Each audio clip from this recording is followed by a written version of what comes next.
नाज़रीन आदाब, मैं सैयद नूरुद्दीन ESBN न्यूज़ में आप तमाम का इस्तकबाल करता हूँ।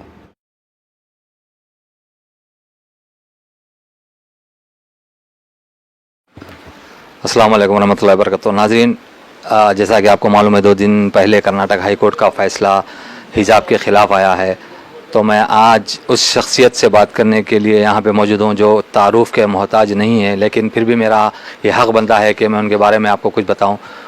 जनाब खवी अब्बासी साहब जो सीनियर एडवोकेट हाई कोर्ट के हैं और जो ऑल इंडिया मजलिस इनक़लाब मिल्लत के कौमी तर्जुमान भी हैं, और आप उससे बड़ी बात यह है कि आप एक हमदर्द शख्सियत हैं जो किसी भी वक्त मुसलमानों के आड़े वक्त में बिला खौफ काम में आते हैं।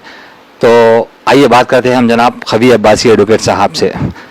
खवी भाई, मेरा पहला सवाल, जैसा कि 2 दिन पहले हाई कोर्ट का कर्नाटक के जो फ़ैसला आया हिजाब के ख़िलाफ़, क्या ये फ़ैसला दस्तूर के हिसाब से किया गया है या जो वहाँ की गवर्नमेंट ने इससे पहले जो GO जारी करके जब ये मामला तमाम चल रहा था कि तो ये हाई कोर्ट ने फ़ैसला गवर्नमेंट के हिसाब से किया है या दस्तूर के हिसाब से किया है? औज़ु बिल्लाहि मिनश शैतानिर रजीम, बिस्मिल्लाहिर रहमानिर रहीम।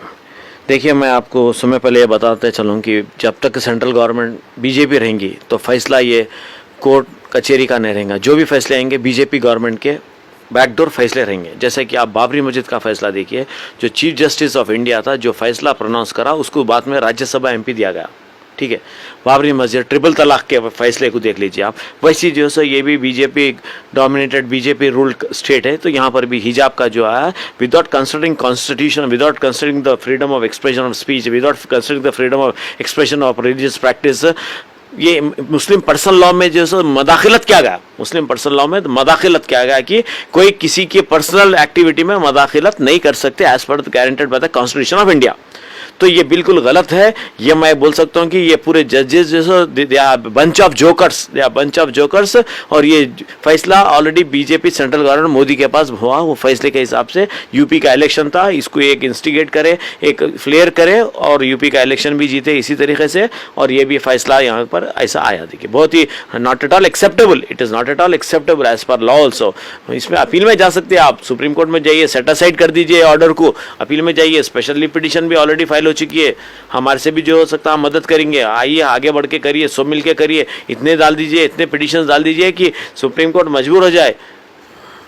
जैसा कि देखा है खबीर भाई कि ये जो 3 रुकनी बेंच थी उसमें एक GM खाजी नाम की जो जज हैं, हालांकि वो मुसलमान है, क्या उनका इस फैसले में कोई रोल नहीं रहा होगा? देखिए, ये फुल बेंच का जजमेंट है, मैं मानता हूँ।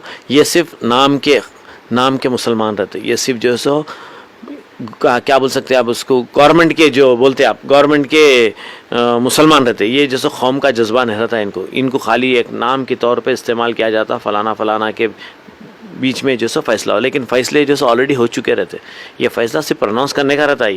ये जैसो ये फैसले ऑलरेडी बना के रखते हैं, इसको जैसो टाइम पे रिलीज़ कर देते हैं। और जैसा कि इससे पहले भी देखा गया कि जैसा कि बाबरी मस्जिद का भी आपने कहा फैसला, हालांकि बाबरी मस्जिद के मामले में हालांकि दूसरी जो अपोजिशन था उनके पास कोई भी सबूत नहीं थे, मगर कोर्ट ने सिर्फ आस्था की बुनियाद पर उसको फैसला दिया।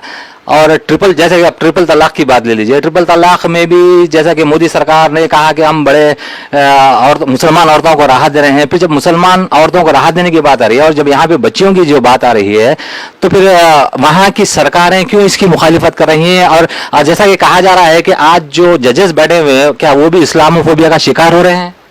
जजेस तो जो है सो ये BJP गवर्नमेंट से कोलेजियम रहता है, उसमें जो है सो इन्फ्लुएंस, पॉलिटिकल इन्फ्लुएंस में जजेस को बनाया जाता है, मोस्टली RSS के इसमें कई जा। और आप जैसा कि मोदी बोल रहे हैं कि हम मुसलमान औरतों की मदद करना चाह रहे हैं। अरे भाई, तुम्हारी कौम में जाके देखो, आज भी सती जो है सो आज भी औरतों को जला दिया जा रहा है। मुसलमान औरतों को बहुत बड़ा मुकाम है इस्लाम में, और मुसलमान जो है जो राइट्स है औरतों के कोई मजहब में नहीं है। तुम अपनी कौम में जो है अपनी औरतों की हालत देखो, जो हालत बना के रखे हुए हैं।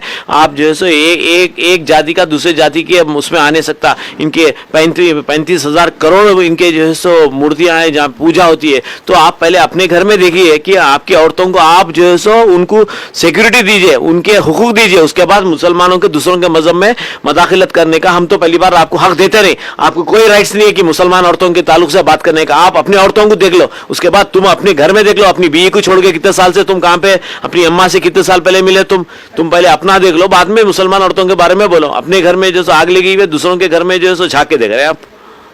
खबीर वसीर साहब, जैसा कि ये फैसला आया है, क्या आप इसको ये देखते हैं कि जो 8 लड़कियां जो ये केस लड़ रही थी, क्या उनके वकील ने अपना मुद्दा या जो इस्लामी तालीमात है उनके सामने नहीं रखी? क्योंकि जैसा कि कहा जा रहा है कि हिजाब इस्लाम में लाजमी जुज नहीं। हालांकि इससे पहले मस्जिद के बारे में भी यही कहा गया था कि मस्जिद जो है ना मुसलमानों के लिए कोई अहमियत का मुकाम नहीं है, आप नमाज कहीं भी पढ़ सकते। तो क्या आपका ये मानना है कि जैसे जो वकील जो दलाइल पेश किए कोर्ट में, क्या वो अपना पक्ष सही तरीके से नहीं रख पाए? देखिए, मुसलमानों के क्या अहमियत है क्या अहमियत नहीं है आपको पूछने का कोई सवाल नहीं है। बॉटम लाइन बेसिक ये है, कॉन्स्टिट्यूशन जो फ्रीडम ऑफ एक्सप्रेशन स्पीच बोल रहा, freedom of expression of practising of religion बोल, आपके कोई राइट्स ही नहीं है कि आप दूसरों की चीज़ों में मदाखिलत करें। खुली एक ही आंसर है मेरा बस।